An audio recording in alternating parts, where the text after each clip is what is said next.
Promotional consideration paid for by the following.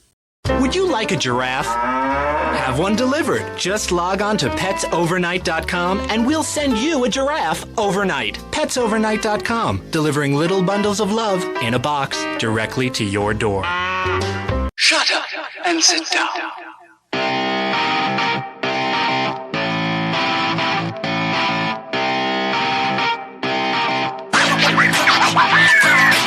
Welcome, everybody. It's a brand new episode. Oh, it's a glorious episode. You know what? I'd say the sun is shining. I'd say the birds are chirping. I'd say the flowers are blooming. But instead, it's Christmas time. The snows are falling. The cold winds are a-brewing. There is no springtime here in the Michigan. It's still winter, and it keeps teasing us and teasing us and teasing us and teasing us. It's driving me nuts, but you know what? It's episode 393 of Third Shift. I, of course, am Mr. Eric, one of your hosts today.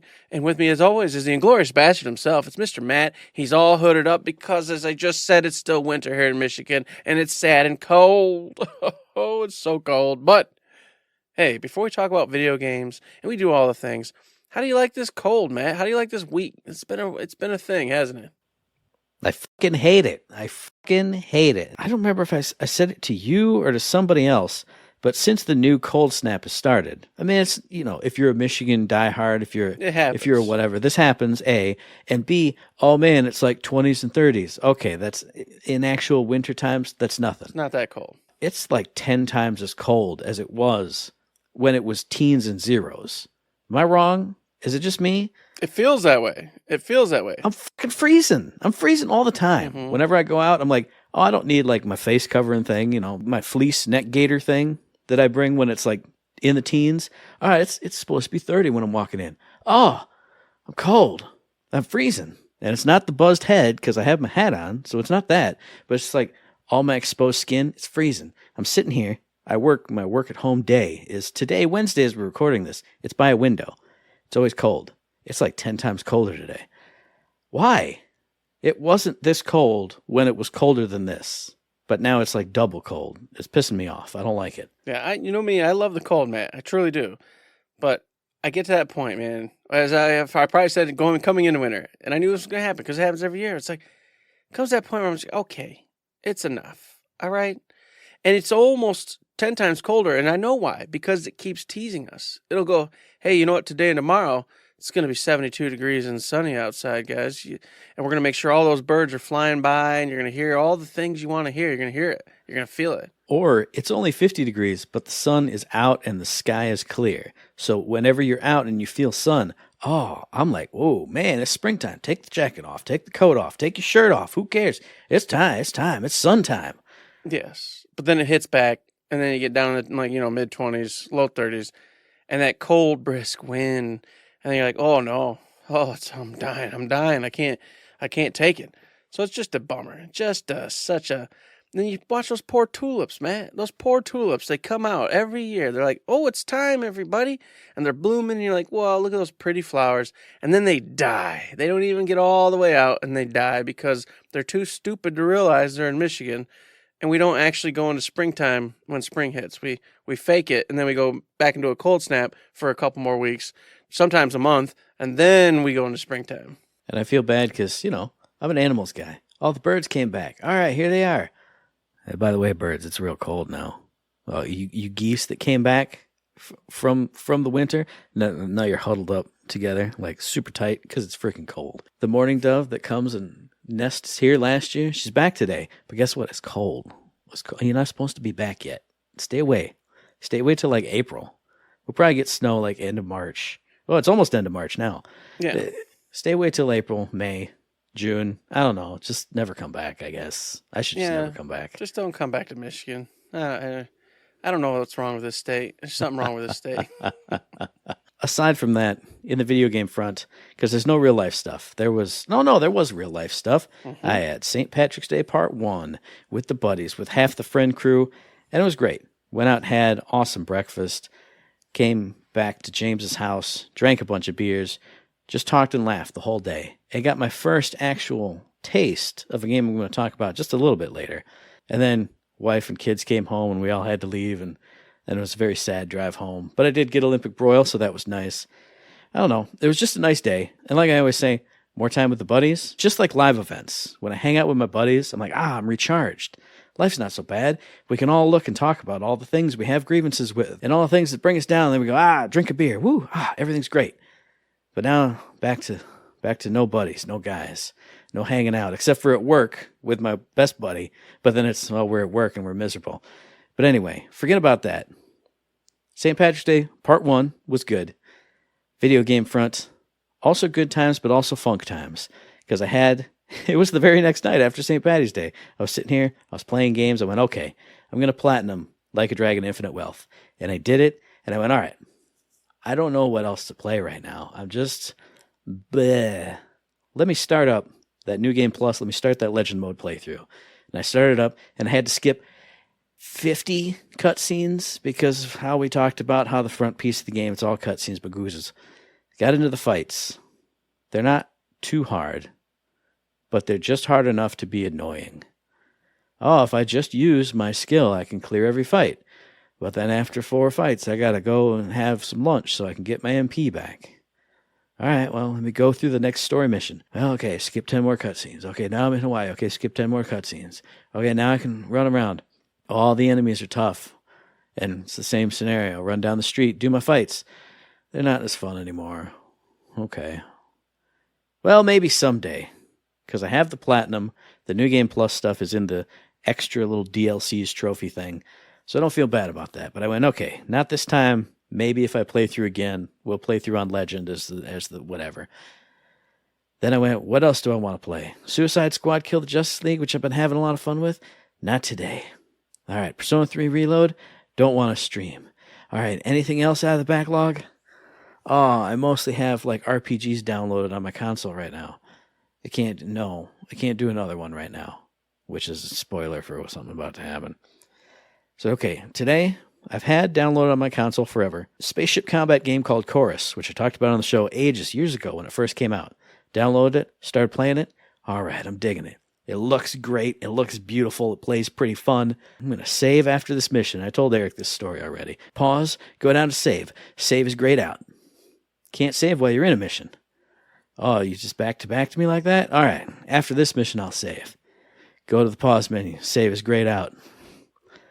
Guess I'm playing this for 3 hours. Fine. I'm sure there's an autosave that saved at the end of the mission, but when I look at the save file text, it doesn't correlate in my mind to what I just did.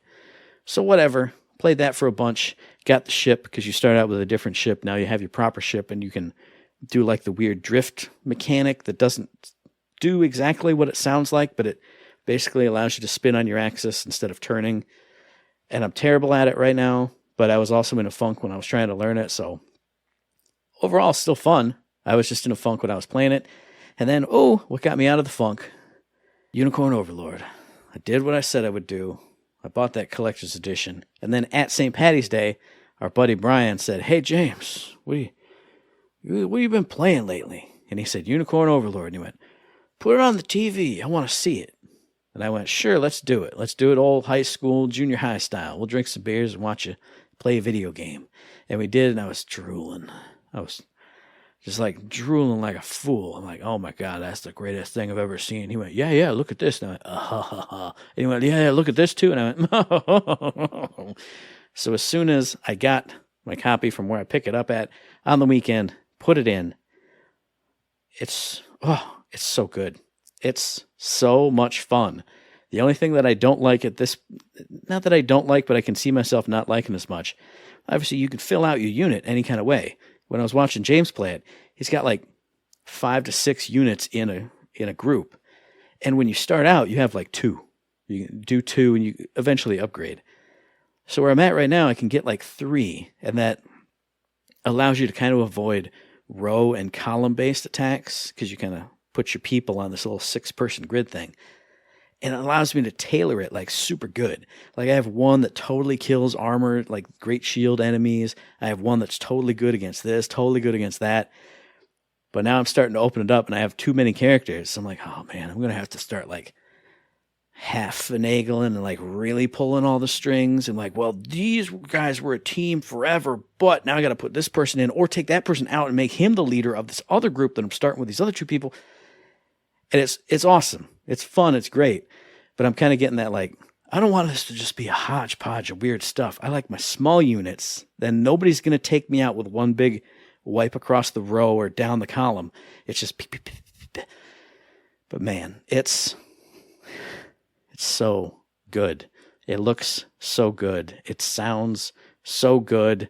It plays so well. It's so Ogre Battle and Vanillaware. It's so Vanillaware, dude. It's, God, it's good. And that's what I want to play. I want to be doing that right now. I don't want to be doing the show. I want to be playing that. I didn't want to go to work today. I wanted to be playing Unicorn Overlord. When I got the call that, we got to like punch in via the phone system even though we're at home, systems have been down. When I got the message, now I would never do this in real life. When I got the message, don't worry about your punch-ins. I just wanted to go, laptop off.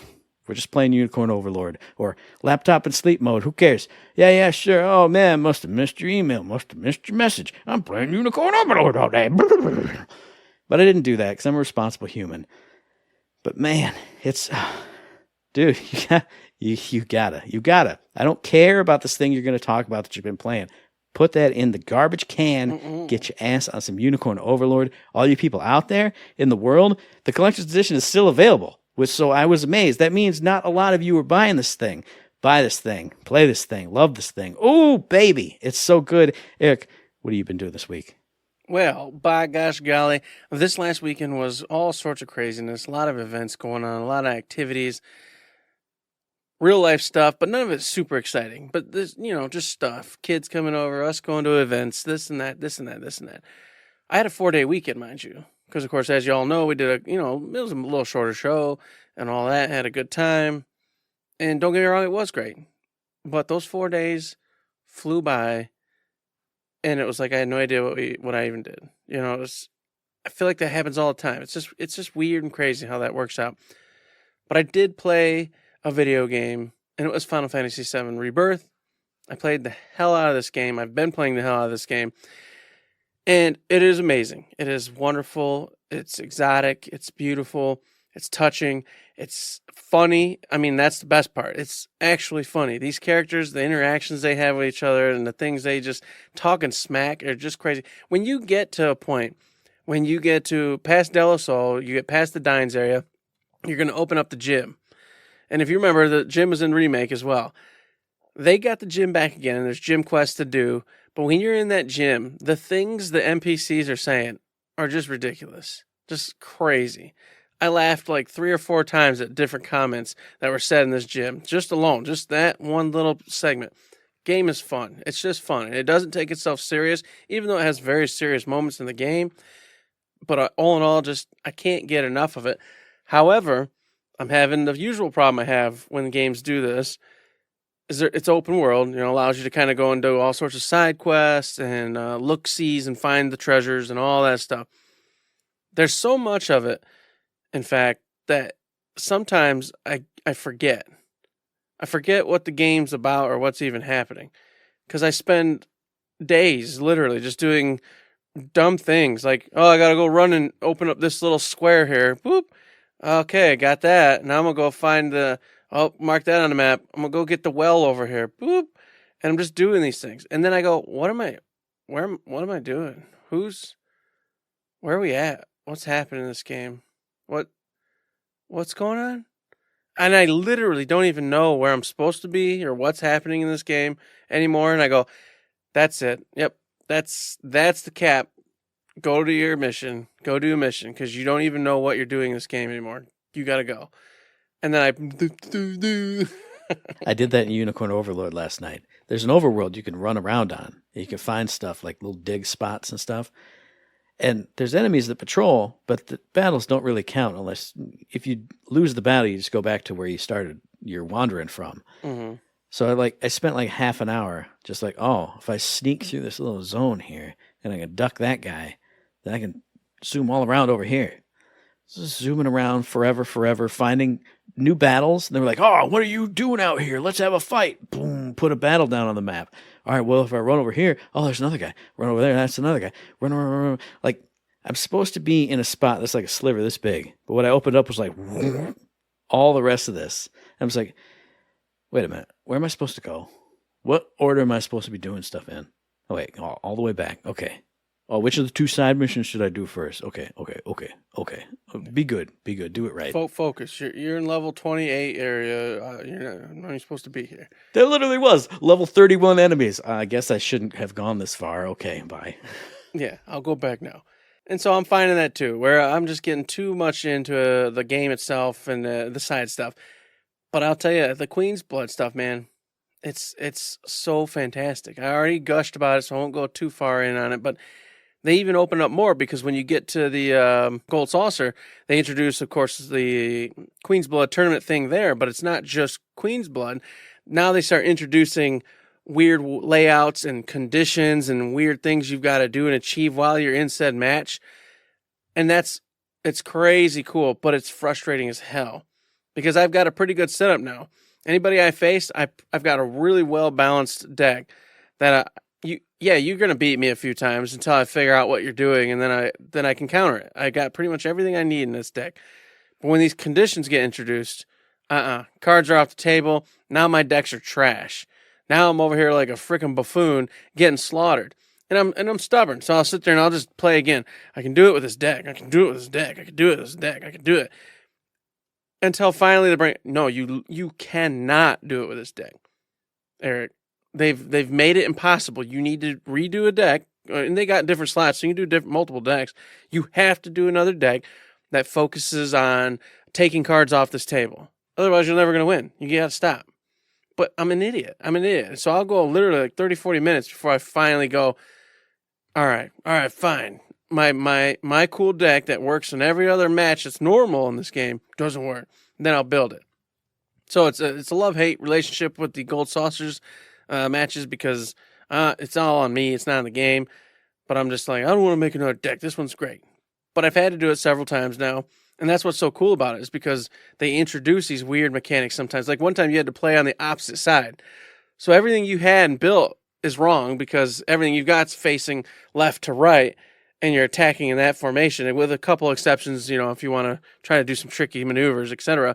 But for the most part, it's all wrong. So you cannot win with the deck you've probably been using, period, because it just isn't it's not fundamentally made to do that. So you have to build. It forces you to build another deck thinking from the opposite side to try to introduce you to the fact that there may be scenarios later in the game that you're going to have to do this, which, spoiler, when you get to Gold Saucer, it's exactly what happens. You have to start building new decks, doing weird, strange things to accommodate the conditions. So a great game within a game. I wish they would put this on like your phone. I don't even like phone games. I hate phone games. You all know this. But I would play the hell out of that. I'd sit there at lunch and play some Queen's Blood matches for a good 20, 30 minutes solid. No problem, no questions asked. That's how good of a game and simple, but yet strategic and difficult this game is. So with that, I won't harp on that anymore. I will just say I got through the dying area, as I think I mentioned briefly, in the Gold Saucer. Thought I was going to have a moment, but ended up things changed, so there's a lot of stuff going on. And, I think I'm about to be introduced to one of my favorite characters pretty soon here in a minute. So I'm excited about it, but I was trying to do some side quests, and that's where I got all confused. So just a wonderful game. I mean, this game is insane. I for sure am going to have to play it a second time. I played Remake 3 times, I think I did, maybe even 3.5-ish. So I'm going to have to go through this one again, but I don't have time right now. Now, I would say it's my only game, Matt, but it's not. Last night, Matt, last second McGee, I went, I can't stop myself. Download Unicorn Overlord. Yes. Good. Pop that bad boy in. And I didn't get far. I got to the point where Roderick, figured out what the hell was wrong with old boy. And then, of course, we're like, hey, this might actually work. And off we go to the story. Did a couple more scenes talking to Scarlet and kind of just establishing what's up. So I didn't get it really pretty much anywhere. But if you do know it, that is a nice hour, at least, I think, chunk there of just stuff happening and some mock battles and easy battles just to familiarize you with how the systems are going to work. I still am pretty bummed that it's such a see it from a mile away. Old boy's going to end up dead because, of course, he's way over leveled from what you are, and right now in the intro stuff. I hope it changes and he stays, but This is more of a what you're playing third shift kind of a conversation. But what I love is that's such a trope. Not what you're saying, but having a Cavalier unit that's way over leveled for what you are is such a Fire Emblem thing. Like there's even a name for it, and it's the name of the first one that you get in the very first game, and I've forgotten because I've been so out of the internet loop of it. But I saw it and I went, that's exactly what that is. That's what that is. And there's been so many other like little bits. It's Ogre Battle, it's Fire Emblem, it's all these things, like all my favorite things all smashed together. It's great. yeah. I'll tell you, and I'll be just brief because I'm not too far into it, but graphics, art, beautiful. I already talked about it on when we talked about the game coming out, but to see it and behold it, oh my gosh, the music's beautiful, wonderful. Everything in here so far is great. I got one last thing. There's a walled city you go to eventually later, much later.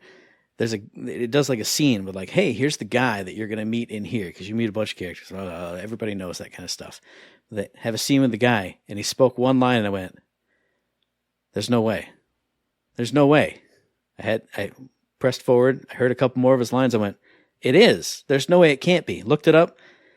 It's the guy who does Majima in the Yakuza games. I was like, you, sir, have now just become my Duke of New York #1 favorite unit. You will never not be in my active roster on my team. He's the shield killer team. He's in it. So every time he swings his big old hammer, he goes, whoa! And I'm like, yeah, Kitty-chan, here we go. Oh my God, it's my Yakuza boy. It's so good. It's so great. And I won't say now because I want to hear it a little bit more just to confirm, but as you know, Matt's going to probably be in his Japanese craziness, not in the U.S. voices. I have the American voices going because that's how I roll, depending on the game. So don't get me wrong. Like a Dragon, it's Japanese. That's characters I know. But in my Persona games, it's American. In this game, I felt like it was better to go, U.S. voices, whatever. I think there's 2 characters already that are popping up that I know from Persona and some other games. So Hell yeah. I'll, of course, elaborate once I can confirm it because, of course, getting 1 hour in at, 8 at night, I think it is, but I'll wait and see. So that's what I've been up to. So far, so good. Can't wait to play that. Can't wait to finish all the other stuff I'm playing. It's been a week, and here we are, Matt. Here we are on a Wednesday night. Here we are on a Wednesday night talking about another one of those games that got revealed at some kind of showcase, I feel like it was Summer Game Fest, something like that. And now it's here. It's out. It's Highwater, which was out on the 14th of March, developed by Demagogue Studio, published by Rogue Games for PC, PlayStation, Xbox, and Nintendo Switch. It also apparently was out for Netflix, I think sometime maybe last year or something, a while ago. But now it's on proper consoles, proper PCs. This is that game that takes place in the future where there's been a big climate crisis. The whole world, it's basically Waterworld. The oceans have risen. Everybody's living on small chunks of land. And all the rich people live in, I think they even call it Alphaville. And it's a big rich society, and they send supplies to all the other stations around the world. But now rumor has come that the people in Alphaville are trying to leave the planet and go. So you, as your main character and his band of friends, you're trying to get to Alphaville and either leave or just find out what's going on. So you got this little rubber boats. How do you call them? Like little rubber inflatable boats. Yeah, I know what you mean. Yeah. And so you're going through, and it's kind of Wind Waker style. You got these scenes where you're going through trying to get to the next map objective.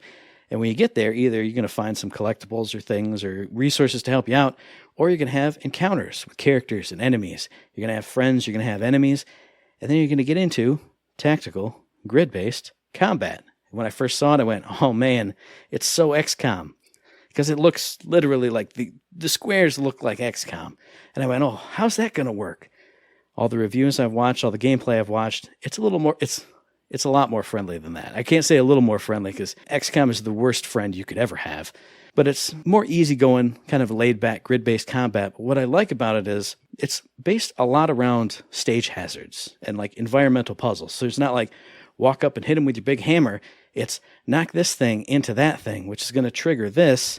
Like I think there's an intro fight I've been seeing where some guy's standing next to a big open like shipping container, and it's propped up by this board. So if you hit the board, door swings down, closes the guy inside, problem solved.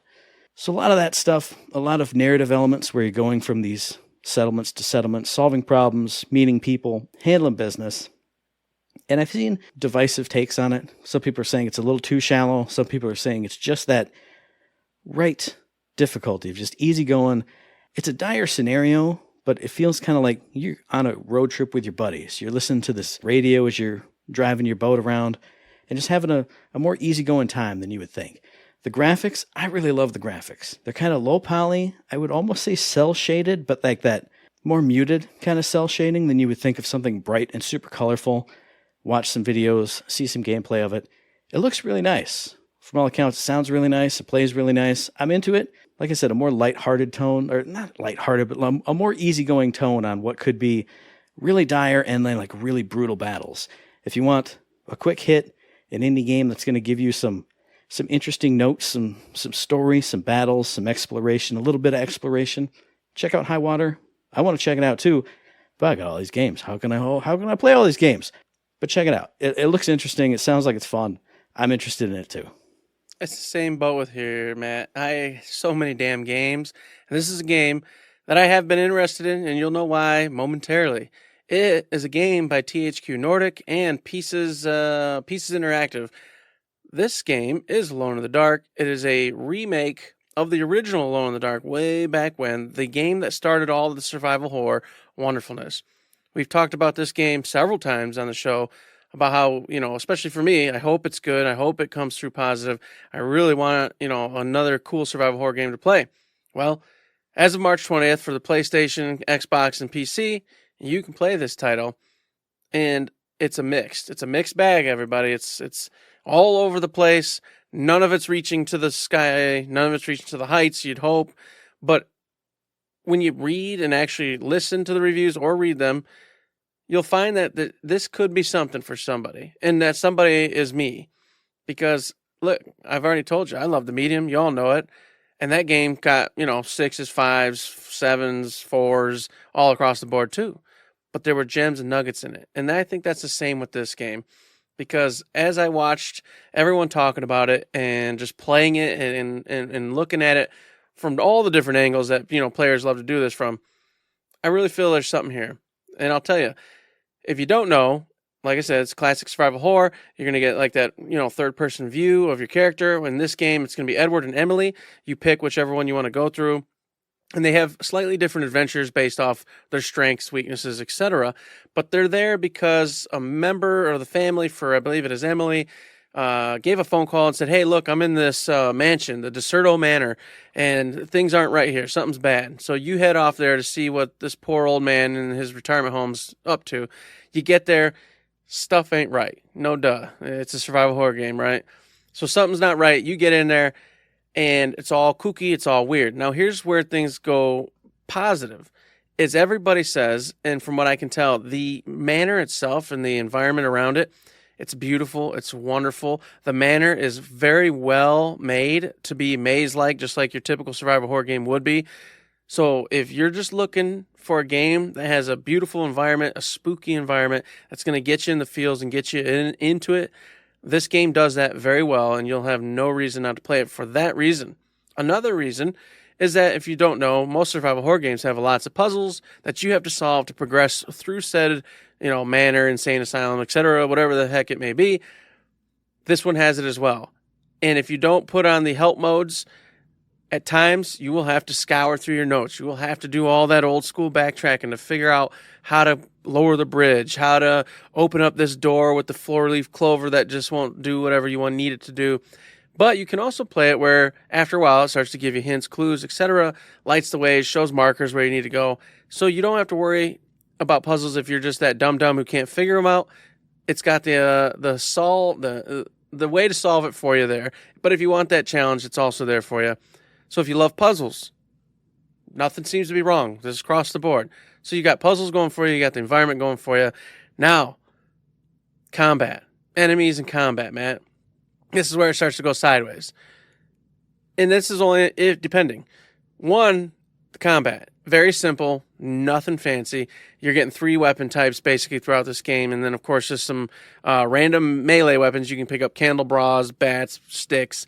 All of them, according to everybody, seem to have the same type of weapon damage, though you're not going to do anything different if you have an axe versus a baseball bat or a stick. So kind of weird, but whatever.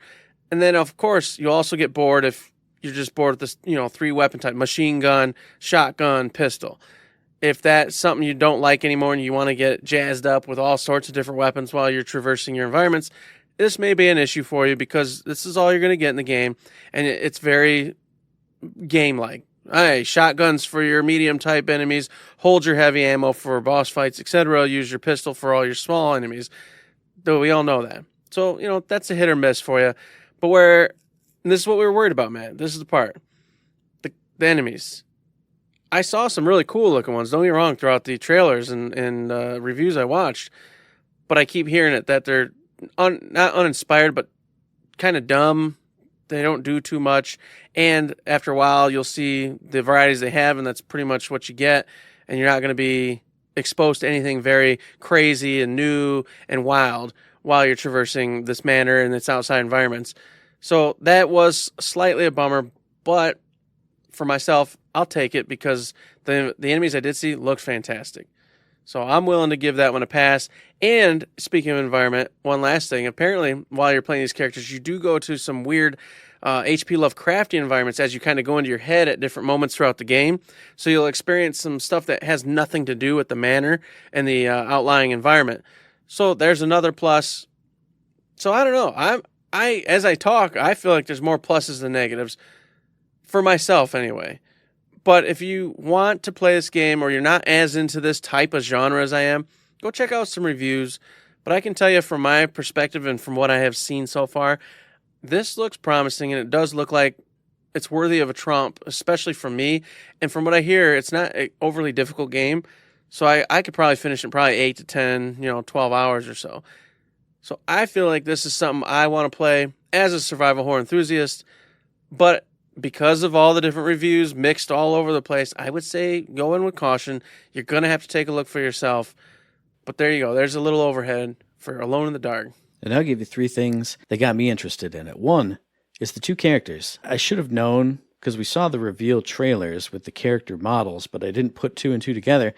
The main characters are David Harbour and Jodie Comer, 2 great actors, and they did the whole facial scan, motion capture, performance capture, everything. So they look awesome. Like, they look great. When you see him in action, it looks right, it looks good. And then on top of that, he is the classic noir detective. I got a belly full of booze and I'm interrogating you about this. That's right up my alley, you know that.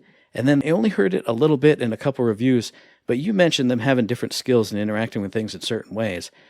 When you play as each character, some scenes go a little bit different. You still go to the same place, but like they showed off when you first go into the manor and you're interacting with like the housekeeper. Mm-hmm. He kind of just bulls his way upstairs because he's trying to get to what he's going to do, versus she has a conversation with the housekeeper and is more friendly and she kind of guides you upstairs. And so the outcome's the same, but it's a little bit different based on who you're playing. That kind of stuff I love. So an awesome character played by an awesome actor doing different stuff based on who you are. I wasn't expecting any of that stuff, but I was watching and went, damn, they did put some good effort into this. I mean, not that I didn't think they would, but things I wasn't expecting popping up, looks great. Yeah, I agree. It's just a bummer that, apparently all across the board it's not the case, and maybe it's just because I'm seeing it with my own vision, and therefore it's, tainted or colored, however you want to place it. But I was interested and still interested in getting a hold of it. I just need to find a way to make money, folks. You know what I mean? Just got to do the thing.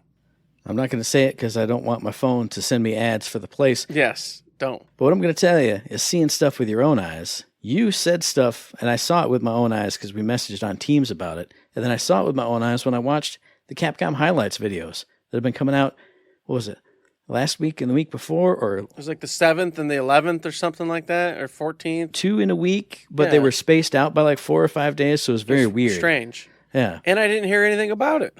Yeah, I didn't know this was going to happen. It was odd. It came out of the blue. I don't even know where I heard it from. I do know. I was looking up something for Dragon Dogma 2, because that's a game I'm very, very interested in. And it was like, hey, did you watch the new reel on the Capcom highlight? And I went, what are you talking about? Not only that, I got an email that said, hey, did you watch the Capcom highlight? Please give us a review of how we did and what you thought of it. And I'm like, what are you talking about?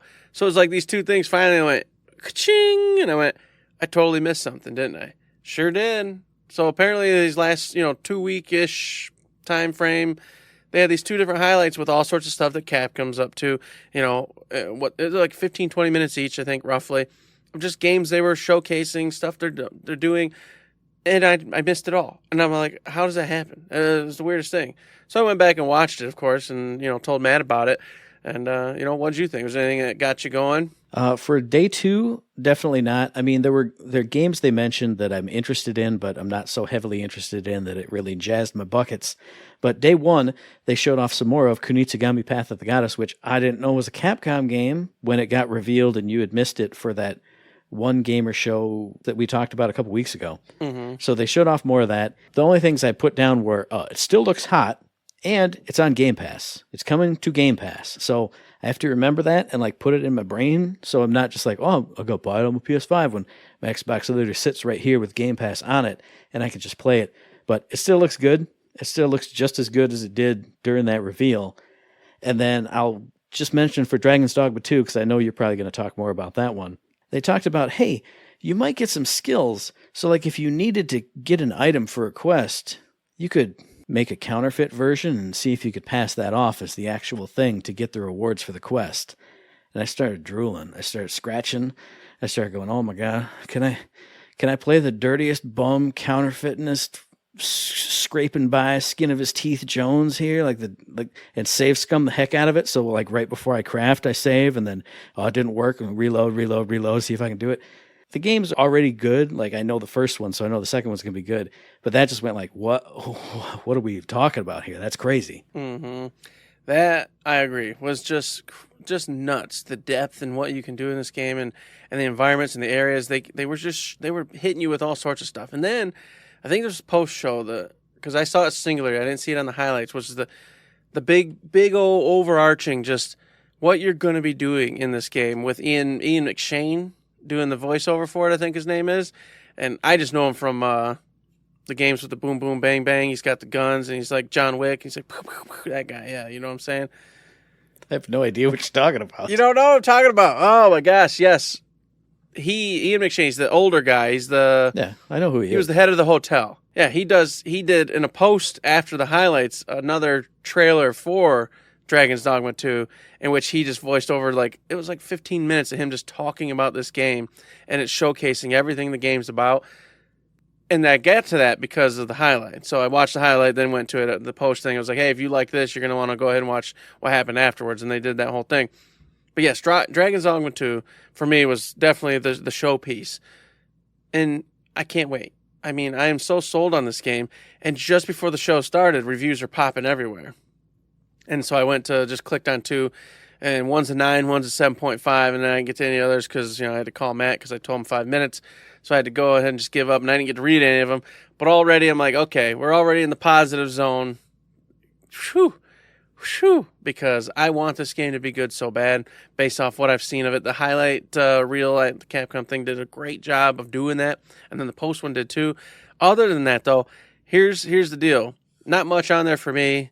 Capcom didn't showcase the only game they should have showcased, which was Breath of Fire. They really failed in that area, but they did do another thing I thought was cool, was they've got all these collabs with Mega Man going. And I feel like that means something. I feel like they're ramping Mega Man back up, and that's awesome. I want them to go with a Mega Man X type series, beautiful, gorgeous, but still a traditional side scroller. I'm hoping they don't go with the later 3D stuff. Because that's, a lot of people loved it, but not for me. So greedily, I want them to go with that old school style, but not the 8-bit style. Let's move forward from that. But who knows? That's just conjecture. But the fact that they're getting Mega Man back in all their games and doing stuff with them, I feel like that's just, hey, are you guys interested still in Mega Man? You want to see something with them? It's usually how it goes. So that got me a little bit excited about the future of Mega Man. And the last thing on the highlights that I had to chuckle about is they showcased some Monster Hunter stuff here and there and whatnot. But they literally said on the bottom of those reels, there will be no Monster Hunter Wilds announcements and or talk. So they knew there were going to be bajillions of little screaming, little scrawling monsters waiting. Where's my monster? And they knew if they didn't get ahead of it and just say, look, it's not here, so if that's what you're here for, just go on about your day. Don't be upset with this highlights reel. Go away. Just go away, guys, gals, etc. So I just found that amusing that right there they just wanted to cut you off because they knew that franchise is like gangbusters for them, and they were going to have a bajillion people there angry if they watched the whole 15 minutes and didn't see something on that Monster Hunter Wilds that they were expecting. And even then, you still got a lot of people that were just chattering, we're so disappointed. What were they thinking? Why would they not showcase Monster Hunter Wilds? Blah, blah, blah. It's because it's years off, guys and gals. Relax. It's not even coming anytime soon. And here's another thing. I wasn't too into it. I did write it down. But like that little Monster Hunter Stories double pack. Mm-hmm. One of those was a 3DS. It was on the 3DS or 3DS exclusive. I'm not 100% sure. But hey, a system that just literally went away. You could never buy this again anymore. Look, Capcom did the right thing and brought it over and redid it up or rejiggered it up for the new modern consoles. But they did the right thing. So don't be mad. Be glad. That's right. This is what you're supposed to do. Now you can play it in a new and better format. Boom. There you go. Yeah, and that was indeed very awesome. So with that being said, a lot of cool stuff there. I still don't know how both me and Matt let this one slip by us without seeing when it actually hit and, being relevant to that particular week.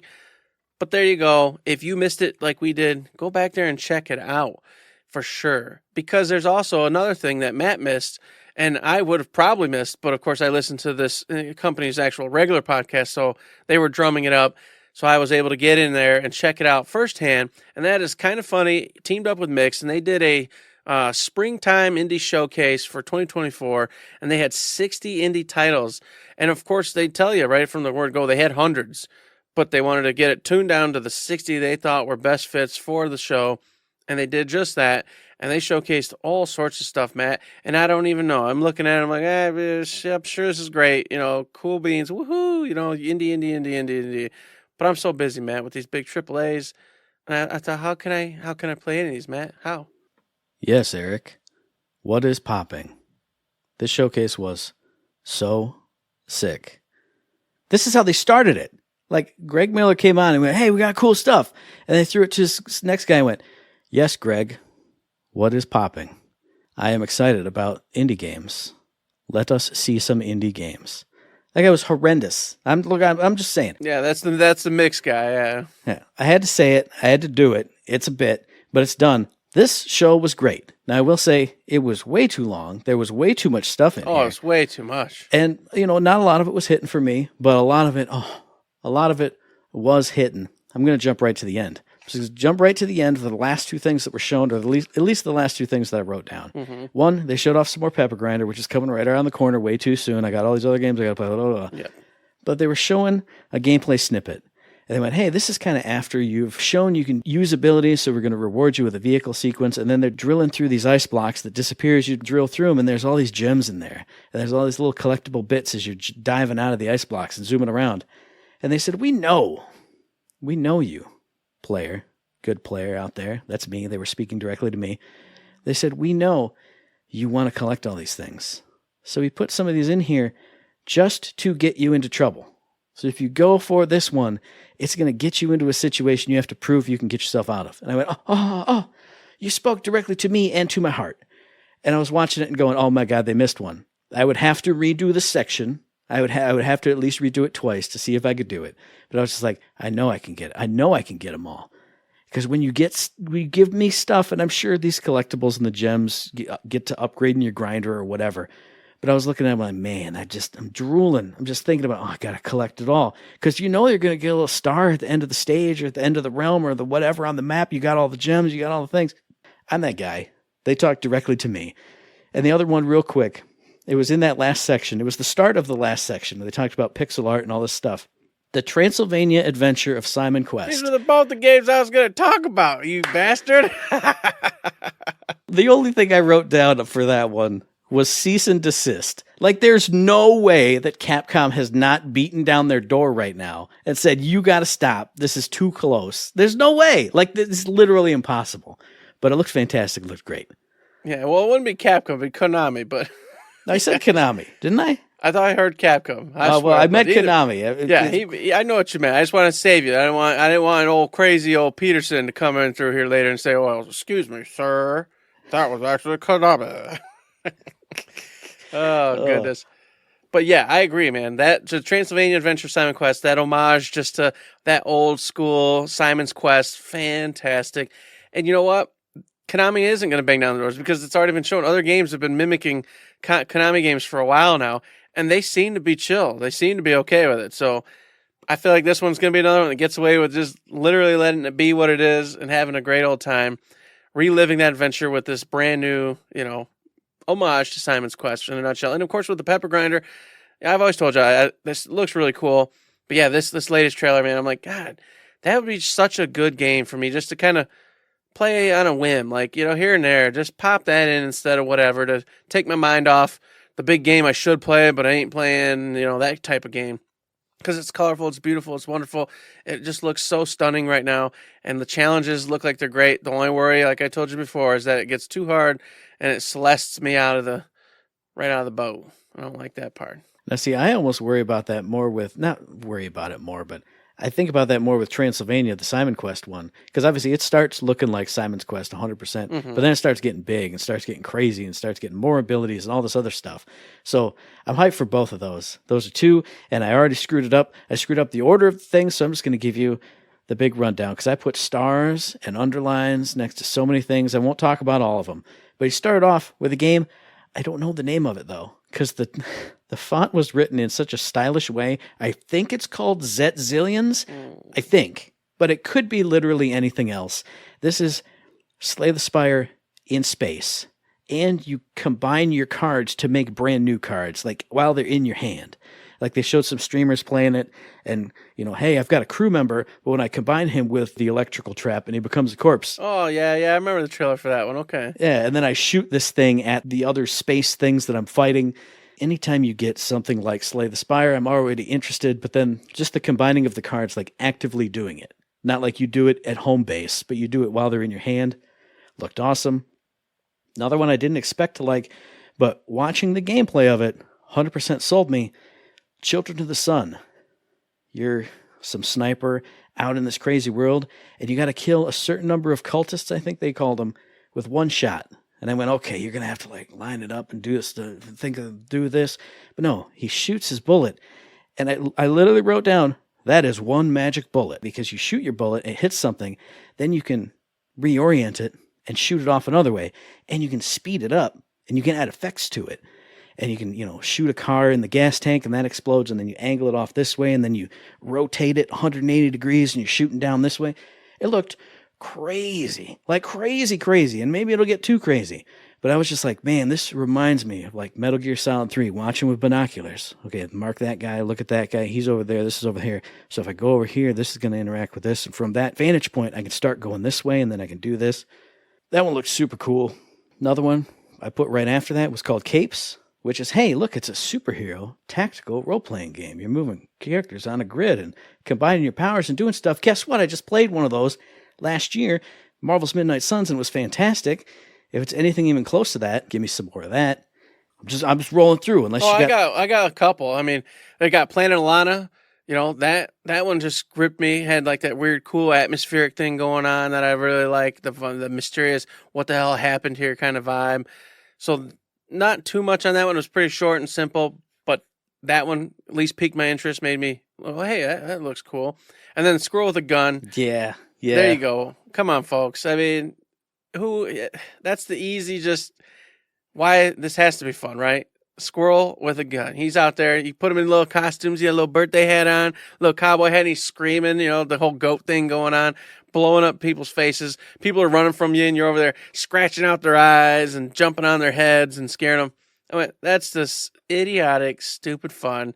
And the kids are going to eat this one right on up. Because, hell, if someone gave it to me, I would eat this one up and play it too. I was going to write it down, but I thought, if I start talking about this, Eric's going to go, what are you talking about, dude? But it's that exact same thing. Like, if I got it for $2, or somebody gave it to me for free, or I was just watching a content creator doing stupid stuff in this game, it's exactly that kind of game. Then on top of that, we got, I'm going to get into we're going to go from one silly to another silly. I'm going to say Duck Detective. It's like you're a cute duck who solves a stolen lunch mystery in the office. The gameplay doesn't look like anything special, but what I loved is it shows as the duck, you're like analyzing the features of these people in the office and drawing these wild conclusions from them. Like, this guy's name is Greg. He's an alligator because they're all animals. But he's holding a cup that says Rhonda. So he stole his employee's cup, so he's a dirtbag. So dirtbag is what slots into his stuff. I'm like, it's not just like the facts that he stole it, but he's a terrible coworker, I think is what slots in. Or like douchebag. That's great. That's cool. Love that. More pixel art stuff. We got Undead West. This black and white and red bullet hell roguelike shooter where you're like an undead cowboy and death has brought you back to life and you're doing all these runs. That one looks super cool. I see you nodding your head. You know that one was awesome. Yeah, that one was cool. I'll give you that. It was one I appreciated for sure. I'm not going to play it because I'm realistic, but it looked cool. I did actually watch that one instead of sit there with my arms back, kind of not falling asleep, Eric. You're fine. Just pay attention. That one actually got me back in the groove watching. Of course, just like Double Dragon guiding, because you can't have some Double Dragon and we don't perk up. You know what I'm saying? That's We've pitched Double Dragon. We've pitched Duke and Duke. We've tried. All right, we're trying to revive these brothers in arms doing stuff. That's what we're all about here on freaking Third Shift. So of course I paid attention to that game, and it looked good. It looked solid. And I got a whole bunch more I could talk about, but I'm going to give you my last two. One is Until Then, which is 100% a Matt game. There's like pixel art, narrative, adventure, kind of visual novel, not visual novel style, but definitely narrative adventure, where it seems like you're playing as a high school student and his girlfriend or classmate or friend has passed away, but he can still see her, so she's still with him. Because like the text that's going back and forth is like, what are you doing here? You can't be here. You can see me, right? Blah, blah, blah, blah, blah. Just the look of it looked awesome. Like the pixel art looked awesome. The fonts, like of the text bubbles, I don't know why, but it put me in like Night of the Woods vibes, like totally kind of stylish black and white. Really interested in that one. And then one that I probably can't play, but it got me interested all the same, was a game called Ingression, which was like Portal meets VVV meets The Messenger meets Super Meat Boy. This is that like very minimalist pixel art platformer, like super precision platformer. Mm-hmm. You have like a grappling hook, but then you come across these doorways and they like shine out light. But when you get close to them and go through them, it's like a portal to a whole nother section of the level.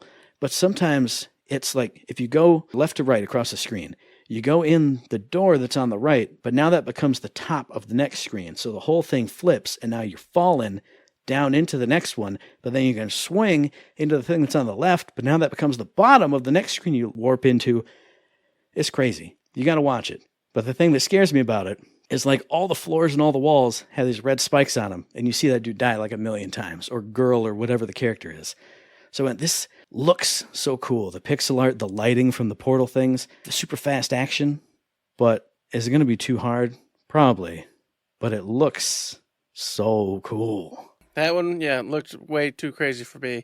The last one I had, Matt, it's real brief because it kind of let me down, but it still looked really cool. That's A Signal. I mean, it looked gorgeous. It had that whole vibe going on. Like I love the otherworldly stuff going on. But then it showed you building a home. And I went, oh, no. Why do we got to do this? Why can't we just have one of these really cool otherworldly games that I don't have to build my own house, don't have to keep up stocks and food things, etc. But of course, that is what this game is. It looks gorgeous, though. It really does, and it looks really cool. But you do have to craft all your own places, equipment, vehicles, etc. And you want to figure out the big mystery of what the hell's going on here. Again, like I said, that's what I love about it.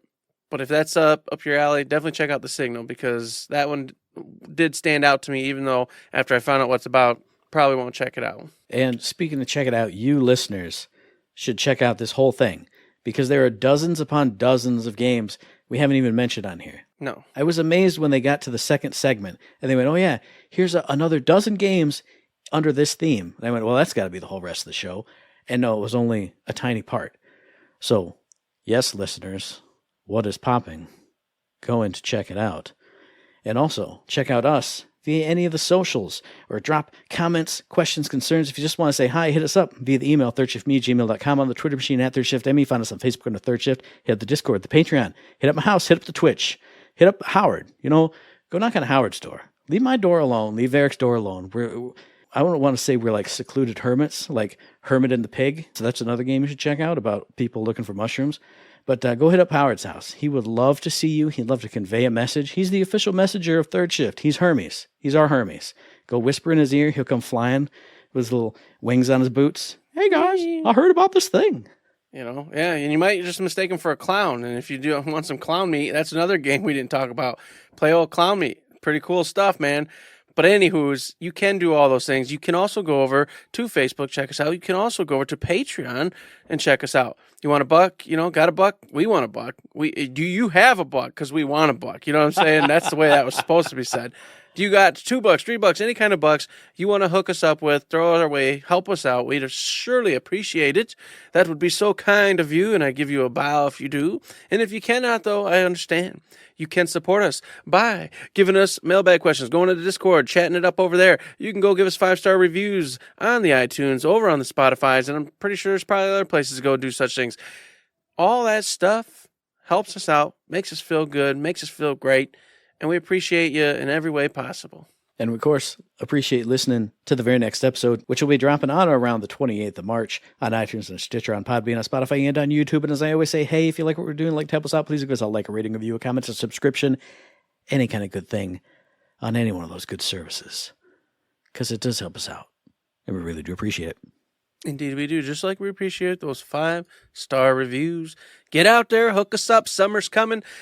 Well, not for us, but maybe for you. And when it does, we'd love to see those 5 stars shining, making us bright, making us warm, feeling real good, just like we need to be. Oh, the dogs are barking, everything's going crazy. It's all a wild show. Back. The vacuum salesman is back. The vacuum man is back. Oh, it's a nightmare. It's happening again. Stop the nightmare by getting those 5 stars to us as fast as possible, folks. Don't let me live in this freaking eternal circular world that I'm living in. Get me out of here. Help me, God. Help me. And until that time, there's nothing else to say but Don't forget to say.